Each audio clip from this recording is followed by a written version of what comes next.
ನಮಸ್ಕಾರ ಸ್ನೇಹಿತರೆ, ನೋಡಿ ಇವತ್ತು ಬಂದಿರೋಂಥ ಜಾಗ 1 ಎಕರೆ 4 ಗುಂಟೆ. ಈ ಜಮೀನು ಟಾರ್ ರೋಡಿಂದ 1 ಕಿಲೋಮೀಟ್ರು ಈ ಥರ ಮಡ್ ರೋಡು. ಅಲ್ಲಿಂದ ಆ ಕಡೆ ಈ ಕಡೆ ಅಣ್ಣ ತಮ್ಮದಿರು ಪೇಪರಲ್ಲೇ ಬರ್ಕೊಟ್ಟವ್ರೆ, ಎಲ್ಲ ಅಣ್ಣ ತಮ್ಮದಿರದೆ. 20 ಅಡಿ ರಸ್ತೆ. ಜಮೀನುಗೆ ಇಲ್ಲೇ ರಸ್ತೆ ಬರಬೇಕು. ಅಕ್ಕಪಕ್ಕ ಎಲ್ಲ ತೋಟಗಳೇ. 1 ಎಕರೆ 4 ಗುಂಟೆ. ಮೈಸೂರಿಂದ ಇಲ್ಲಿಗೆ ಒಂದು 45 ಕಿಲೋಮೀಟ್ರ್ ಆಗುತ್ತೆ. ಬೆಂಗಳೂರಿಂದ ಇಲ್ಲಿಗೆ 140 ಕಿಲೋಮೀಟ್ರ್ ಆಗುತ್ತೆ.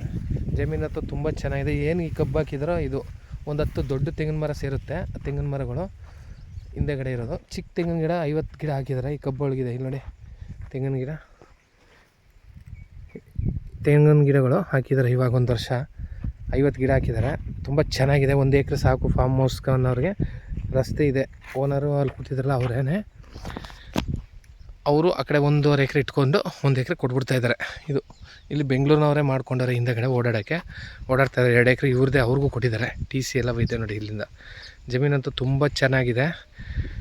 ಜನರಲ್ ಪ್ರಾಪರ್ಟಿ, ಲೀಗಲ್ ಆಗಿದೆ ಡಾಕ್ಯುಮೆಂಟು. ಇವರು 1 ಎಕರೆಗೆ 30 ಲಕ್ಷ ಹೇಳ್ತಾರೆ ಫೈನಲ್ಲು. ಒಂದು ಜಾಗ ಅಂತೂ ತುಂಬ ಚೆನ್ನಾಗಿದೆ. 1 ಎಕರೆ 4 ಗುಂಟೆ.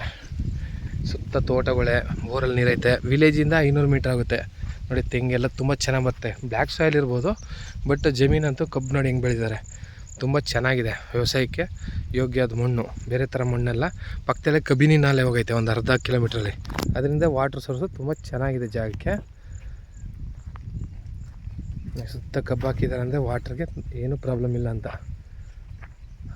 ಒಂದು ಮನೆಗಿನೇ ಮಾಡಿಕೊಂಡು ಇಲ್ಲಿಂದ ರಸ್ತೆ ಬಿಟ್ಕೊಂಡು ಕಾರವಂಗೆ. ಅಣ್ಣ ಬೋರ್ವೆಲ್ ಇದ್ದ ಇದಕ್ಕೆ ಈ 1 ಎಕರೆಗೆ ನಿಮ್ಗೆ ಸೇರ್ಕೊತ್ತೆ. ಬೋರ್ವೆಲು ಹಾಕ್ಸ್ಕೋಬೇಕು.